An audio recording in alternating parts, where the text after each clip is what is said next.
Колеги пратеници, почитувана председателке, се вклучувам во оваа дискусија за избор на уставен судија за конкретно за господинот Фатмир Скендер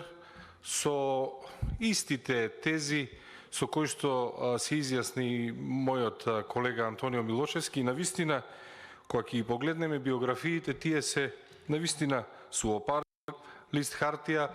Жално е што овде во Комисијата за избори и именување немаме прилика да ги видиме и лично да ни се обрадат кандидатите. Јас кога се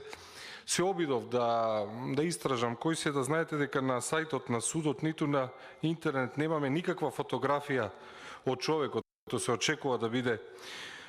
уставен судија. Практично изборот овде на уставни суди, односно судиите, ги третираме како навидум на правни акти, ги третираме како акти, се однесуваме кон нив како кон една апстрактна материја. Јас не велам дека колегата Фатмир Скендер е лош кандидат, воопшто не го велам тоа, меѓутоа сметам дека е редно ако за било кое работно место оние кои што конкурираат се појавуваат на интервју и разговараат, редно е овде да го видиме и колегата Фатмир Скендер. Моето право на дискусија ќе го искористам за една критика за ваквиот начин на работа и она што започна денеска на комисијата како процедурални забелешки, во кои што зборувавме дали ќе треба овде да се изјаснат или не треба овде да ни се представат кандидатите. Она што слушнавме од пратениците од мнозинството е кога ги наведовме примерите за избори на членови на Комисија за спречување на корупција и антидискриминаторска комисија, тие кажаа дека дел од пратениците од власта кажаа дека тоа биле законски решенија, па соодветно на тие закони биле повикувани овде кандидатите да бидат избрани. Сметам дека во најмала рака требаше да биде употребена она што во правото се нарекува правна аналогија и дека ако бираме луѓе кои што треба да бидат уставни суди, најмалку што може е да дојдат овде да ни се представат, да ги видат, затоа што сега замислете, јавноста не знае за кого разговараме, не може да го визуализира. Медиумите кои што денеска ќе се занимаваат со покривање на оваа тематика, најверојатно ќе имаат проблеми да лоцираат слика од истиот за да можат да го видат граѓаните. Сметам дека тоа се сериозни критики и сметам дека пратениците од мнозинството требаше уште на почетокот да се охрабрат да ја променат методологијата на кој што разговараме. И уште еднаш ќе кажам, не би сакал да имам некоја негативна квалификација за колегата за кој што е судија во апелационен суд. Од биографијата гледаме дека на позицијата судија во апелационен суд дошол од секретарското место во општина. Не знам на кој начин тоа ги исполнува критериумите на истакнат правник, меѓутоа немам сомнеж во неговите квалитети како правник. Она за што разговараме е дека навистина има потреба тие луѓе да бидат овде и немаше потреба така да започне работата на денешната комисија, односно луѓето кои што треба да бидат избрани да ги третираме како правни акти. Навистина Уставниот суд е суд кој што според Уставот во Република Македонија се наоѓа надвор од тројната поделба на власта. Тој е над суд за законодавната и извршната власт и Уставниот суд практично е оној суд кој што не го создава правото, туку треба да утврдува она што е неправо. И токму гледате дека во Уставниот суд треба да членуваат истакнати правници, меѓутоа редно е тие истакнати правници да дојдат и видиме и ние и јавноста. На овој начин навистина се создава непотребен сомнеш кај јавноста, се фрла една дамка врз изборот на уставни судии. Често во медиумите ќе видиме шпекулации дека тие можат да представуваат и да бидат представници од една или од друга страна. Сосема непотребно го започнавте денот со пресконференции на ваши пратеници во кои што беа квалификувани одредени кандидати за уставни судии како партиски. Сосем непотребно продолжуваме и во тој манир и сето тоа сметам дека е дополнително обременето од тоа што не се овде. Меѓутоа, така решивте да ја терате процедурата за избор на уставни судии. така нека биде. Она што останува до нас е да алармираме, да предупредиме дека ова не е вистинскиот начин да бидат избрани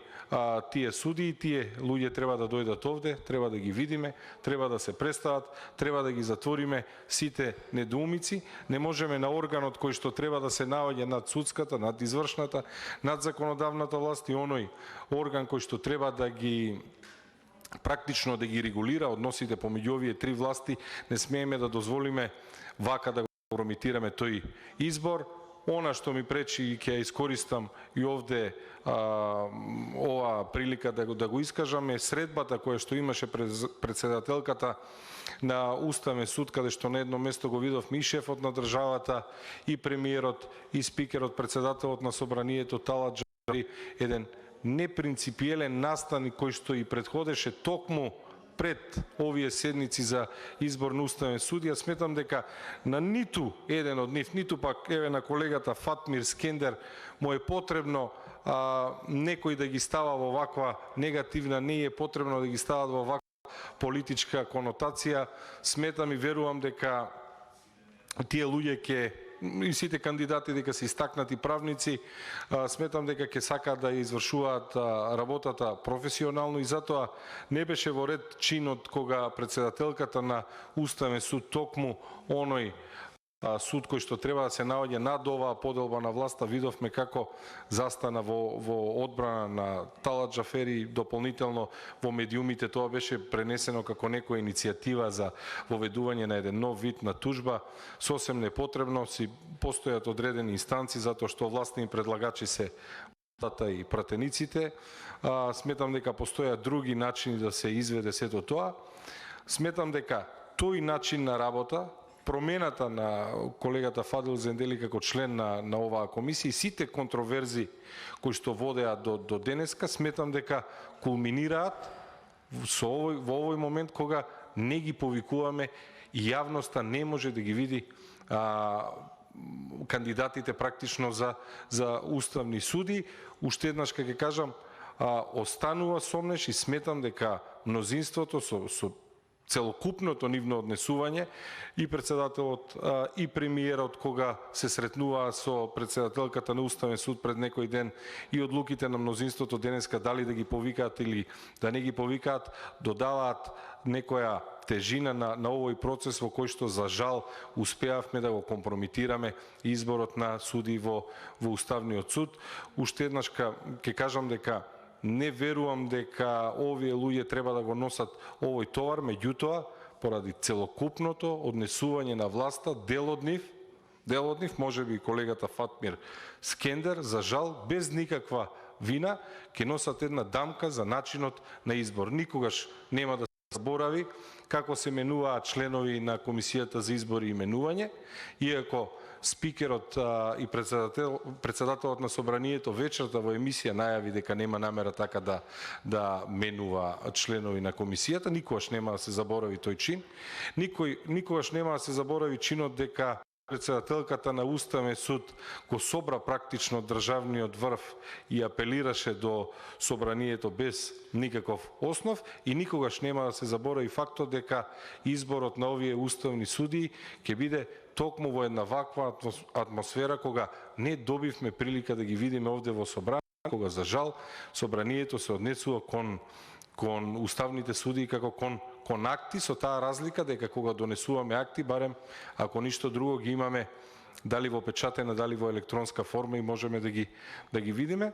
Уште еднаш, не значи ова дека не верувам во колегата Фатмир Скендер, верувам дека се истакнати правници, не требаше парламентарното мнозинство на овие луѓе кои што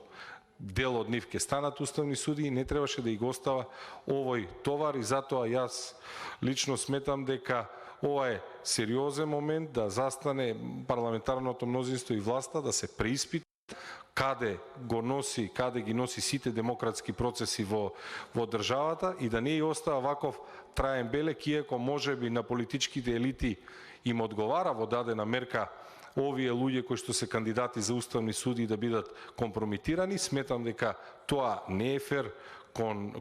кандидати, кон луѓето. Не е фер, уште еднаш ќе кажам и како го започнавме денот со какви пресконференции и дополнително не е фер што не дојде овде, а верувам дека секој од нив, па и колегата кој што е предложен господинот Фатмир Скендер не би имал против да се представи. Така што да скратам, целото ова однесување на власта остава лош белег, лоша дамка на самиот чин на избор на уставни судии, кој што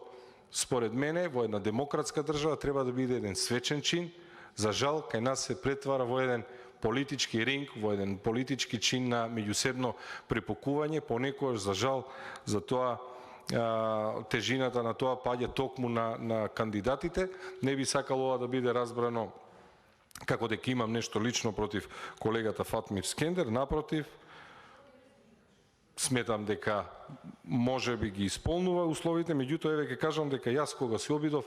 на сајтот на судот нема слика, така да немам визуелна представа за кој станува збор, меѓутоа тоа не сум само јас, тоа и целата македонска јавност и верувам дека и медиумите ќе имаат проблеми кога ќе треба да